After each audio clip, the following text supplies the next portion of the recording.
அப்போ ஓடிடினா என்ன அப்படின்னா, இன்னைக்கு ஷார்ட்ஸ் பார்த்த மக்களுக்கு வந்து 10 செகண்ட், 15 செகண்ட், இல்ல 1 1/2 மினிட்ஸ்ல பார்த்து பழக்கப்பட்ட மக்களுக்கு திரைப்படமே அந்த ஸ்பீடுல கேட்குறான்.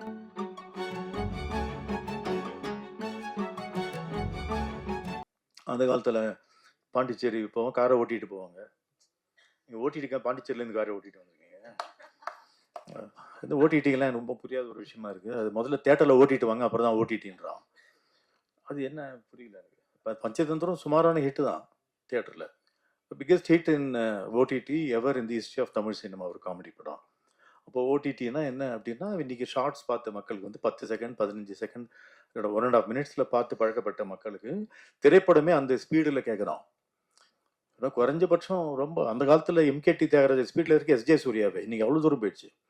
அப்போ how do you make a film அப்படின்னா, அந்த 1 1/2 மினிட்ஸ் கேப்சூலில் ஃபாஸ்ட்டாக போ. ஜார்ஜ் லூக்கஸ் நடிகர்களுக்கு எப்பவுமே சொல்லுவார், ஃபாஸ்டர் லவுடர்னுவார், ஃபாஸ்டர் லவுடர்னுவார். எல்லாம் சினிமாவே இப்போ ஃபாஸ்டர் அண்ட் லவுடராக போனதுனால எங்கே வேணா கட் பண்ணி எங்கே வேணா நீ சொருகலாம். Make it in form of different shorts, 1 1/2 minutes into 2 minutes into so 120 minutes divided by 2. அத்தனை ஷார்ட்ஸுக்குள்ளே நீ கொண்டு அடக்கு அப்படின்னு சொல்கிற இந்த ஏஸ்தெட்டிக்ஸ் ஆஃப் சினிமாவே மாறி விட்டது. அப்போ என்னன்னா, the buyer dictates what you should do. ஏஸ்தெட்டிக்ஸாக வந்து இதுதான் ஃபர்ஸ்ட் டைம் வந்து எப்படி சொன்ன டெய்லர் முதல்ல கொடுத்துட்டான், பேண்ட்டை தைச்சிட்டான், அதுக்கேற்ற மாதிரி நம்ம கால் கை வெட்டணுங்கிற அளவுக்கு இன்னைக்கு வந்து சினிமா வந்திருக்கு. இது ஒரு பக்கம்.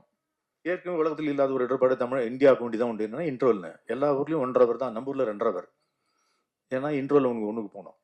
ஸோ அந்த 1.5 hour ஃபாரின் ஃபிலிம் எக்ஸ்ட்ரா ஒரு 1 hour நம்ம ஆட் பண்ணுறோம். அது நம்ம ஃபர்ஸ்ட் ஹாஃப் நல்லா இருக்கு, செகண்ட் ஹாஃப் நல்லா இல்லை அப்படின்னு சொல்லுவதுக்கு காரணம், செகண்ட் ஹாஃப்ல தான் கதையை எதிர்பார்க்குறான், கிளைமேக்ஸ் எதிர்பார்க்குறான். ஃபர்ஸ்ட் ஹாஃப்ல எப்படி ஓபிடிக்கலாம், இவன் தான் போனால் காமெடிலாம் பண்ணிட்டு இன்டர்வல்ல நீ ஒரு பேங்க் கொடுத்துட்டு செகண்ட் ஹாஃப்லயாவது கதையை சொல்லு அப்படிங்கிறான். அப்படி இருந்த ஃப்ரீடம்லாம் போய் இன்னைக்கு வந்து எல்லா நிமிஷமும் பேங்க் கொஞ்சம் கூட தொய்வு இல்லாமல் 99 மார்க் வாங்கினா நீ ஃபெயிலு, 100 வாங்கினா தான் பாஸ் அப்படிங்கிற ஒரு காலகட்டத்தில் வந்திருக்கிற பொழுது வினோதமான ஒரு விஷயம் என்ன இருக்குன்னா, அபரிவிதமான திரைப்படங்கள் தயாரிக்கப்படக்கூடிய காலகட்டம் இதுவாகத்தான் இருக்கின்றது. அது ஏன் என்றே புரியவில்லை.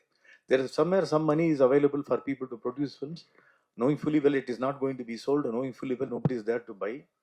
இதில் ஸ்ட்ரைக் வேற, ஏற்கனவே வேலை இல்லை, நம்ம ஸ்ட்ரைக் வேற நம்ம இது பண்ணணும். ஏற்கனவே ஓடிடி வாங்குறது ஆள் இல்லை, இதில் 4 வாரம் கழிச்சு போடணும். தயவு செஞ்சு யாரு போடுற முதல்ல காட்டுங்க கண்ணுக்கு அப்படிங்கிற மாதிரி ஒரு சுச்சுவேஷன்ல எல்லாரும் பெரியவங்களுக்கு கொடுக்கறக்கூடிய ஒரு பிரச்சனைகளோ அவங்க அந்த ஒரு நிபந்தனைகளோ யங்ஸ்டர்ஸ்க்கோ இல்லை புது சின்ன படங்களுக்கு கொடுக்கவே கூடாது. அவன் படம் பண்ணுறதே பெரிய விஷயம். நீங்கள் வந்து நான் ப்ராஃபிட் ஆர்கனைசேஷன் அப்படிங்கிறீங்க, எல்லா ப்ரொடியூசருமே நான் ப்ராஃபிட் ஆர்கனைசேஷன் தான் நடத்திட்டு இருக்காங்க. அப்படி கண்ணுக்கு தெரிஞ்சு பார்த்ததில்ல. 200-250 படம் எடுக்கிறாங்க. எந்த காலத்திலுமே 1895 ஆரம்பிக்கப்பட்ட சினிமா இன்று 130 வருடங்கள் ஆகிவிட்டது. எப்பொழுதுமே ஒரு 8-10% விழுக்காடு தான் வெற்றி படங்கள் என்றைக்குமே எல்லா ஊர்லையுமே. இப்போ இன்னும் குறைந்து கொண்டுதான் வருகிறது, அதிகமாகதான் தெரியல கண்ணுக்கு. அப்படிங்கிறப்போ எங்கோ ஒரு இடத்துல எப்போ கொஞ்சம் 100 படங்கள் எடுத்தப்போ ஒரு 10 படம் ஓடிச்சு. இப்போ 200 படம் எடுக்கிறப்ப 20 படம் ஓடிச்சு. அப்போ என்ன இல்லை, 200 படம் எடுக்கும்போது 10 படம் தான் ஓடுதுன்னா அப்போ தேவையில்லாமல் ஒரு 100 படம் எடுக்கிறோமா எங்கேயோ. அது என்னவோ தாலி அப்புறம் கட்டிக்கிறேனே, ஃபர்ஸ்ட் நைட் முதல்ல முடிச்சிடன்ற மாதிரி ஷூட்டிங் முதல்ல படத்தை முடிச்சுடும், விற்கிறலாம் அப்புறம் பார்த்துக்கலாங்கிற அந்த விஷயத்தை கொஞ்சம் நிறுத்தி விட்டு இந்த படம் விற்குமா, நிஜமா விலை இப்போ நிற்கிறதுக்கு போட்டி தாங்குமா, எழுதும்போது பேப்பர் பென்சில் பெரிய காசெல்லாம் செலவு இல்லை, அப்பொழுதே நம்ம வந்து கொஞ்சம் அந்த முன்னெச்சரிக்கையோட கருத்தடை செய்து விட்டோம் என்றால் அப்போதான் உங்களுக்கு நிம்மதியாக இருக்கலாம் என்று எனக்கு தோன்றுகிறது. Stop making too many films. அதுக்கு நல்லா யோசிங்க, இந்த படம் கண்டிப்பாக வெற்றி அடையும் என்று யோசிங்க. இல்லைன்னா பட்ஜெட் ரொம்ப கம்மி பண்ணுங்க. இவர் எஸ்.வி. சேகர் சொன்னார், இது மாதிரி மாடு பாடணும், இப்போல்லாம் ராமராஜன் வந்து ஆடணும்னு சொல்கிற மாதிரி மாடு பாடி சூப்பர் ஹிட்டு. இப்போ போன வாரம் சைனாவில் ஒரு அம்மாவும் அவரோட பையனும் ஒரு 5 வருஷமா குட்டி குட்டியா ஸ்கூல் பசங்க டிராயிங் போடுற மாதிரி போட்டு ஒரு பசுமாடை பத்தி ஒரு படம் சூப்பர் ஹிட்டுங்க. அப்ப என்ன கேட்கலாம், படம் பண்றவன் கொஞ்சம் ஏழையாவோ கொஞ்சம் ரொம்ப வசதி இல்லாதவனாகவோ ஒரு நல்ல படம் செய்து அவனுக்கு முதுகுல தட்டி கொடுத்து நீ வளரடா கண்ணு அப்படின்னு சொல்ற அந்த ஒரு மனோபாவம் மக்களிடையே ஒரு மனிதாபம் இருக்கிறது. அதையும் நீங்க மைண்டில் வைத்துக்கொண்டு உருப்படியான படங்கள் எக்ஸ்ட்ரீம்லி லோ இன் பட்ஜெட்ல இஸ் ஈஸிலி பாசிபிள். அப்சஷன் அதான் ஹிட். காலங்காலமா அதான் சொல்லி 10,000 எடுத்த பிளேர் விச் ப்ராஜெக்ட் வந்து $100 மில்லியன் சம்பாதிச்சது.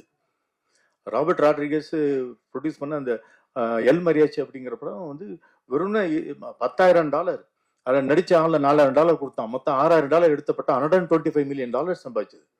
ஸோ காசு இல்லாமலும் நீ வந்து வந்து ஒப்பற்ற திரைப்படங்களை செய்யலாம் என்ற அந்த ரீதியிலே மனம் போக வேண்டும். எனக்கு தோணுச்சு, எனக்கு ஒரு கனவு இருக்கு, எனக்கு ஒரு படம் எடுக்கணுங்கிற ஆசையெல்லாம் பேப்பர், பென்சில், பிரிண்டிங்கோட நிறுத்திக்கோ. படமா பண்ணணும்னா எக்கச்சக்க கோடிகள் திரும்பி வர வேண்டும் என்பதை மனதில் வைத்துக்கொண்டு எடுப்பவர்களும் அப்படி நினைச்சு படம் எடுக்கணும்ன்றது எனக்கு தோன்றியது.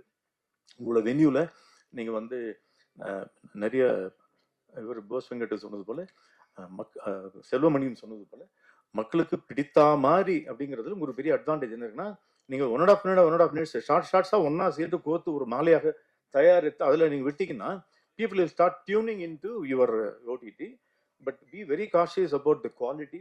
எல்லாரும் வாங்க அப்படின்னா அதுதான் இல்லை என்பதுதான் திரைப்படம் மீண்டும் மீண்டும் நமக்கு சொல்லி புத்தி காட்டுகிறது. ஸோ நல்ல குவாலிட்டி என்ன மீன் பண்றோம்னா ஜனரஞ்சகம் என்பது முக்கியம். திரைப்படத்தில் நம்ம பேசிக்கலாம், நம்ம தெரிந்து கொள்ளாத ஒரு விஷயம் பல நான் PhD பண்ணது அதில் தான் பண்ணியிருக்கேன்.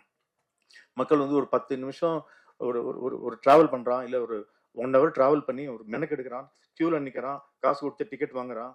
Cinema is the only product which is bought without knowing what the product is. சட்டனா போட்டு பார்த்து வாங்குறோம், வேஷ்டி போட்டு பார்த்து வாங்குறோம், இட்லி சரியில்லைனா இன்னொரு இட்லி கொடுன்றோம். சினிமா மட்டும்தான் வாங்கிய பிறகு நோ ரீஃபண்ட்.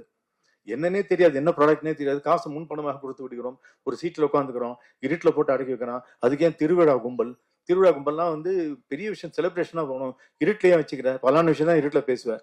இந்த டெட்லி காம்பினேஷன் சினிமா கொண்டு இருக்கிறதுனால அப்போ அது என்ன இருக்க வேண்டும் அந்த ஸ்க்ரீன்லங்கிறது அதுக்கு ஒரு சில கோட்பாடுகள்லாம் இருக்கு. எதோனா எடுத்தாலும் ஐயாறு 20 பயிரிடுவது எப்படி, அத்வைதம் துவைத்தம் இப்போ என்ன அப்படின்னு பற்றி பேசினா கல்வெடுத்து அடிச்சிடுவான். There is some reason, first half, second half, beginning, middle, end, இன்னும் ஒரு கோட்பாடுகள் இதனால் தான் வருகிறது. Because of these conditions. இதெல்லாம் மனதில் வைத்துக்கொண்டு எங்கடா போய் நிற்குது அப்படின்னா, ஜனரஞ்சகமாக என்டர்டெய்னிங்காக இருந்தால் அதற்குள் உன் கருத்தை நீ வைத்துக் கொள்ளலாம்.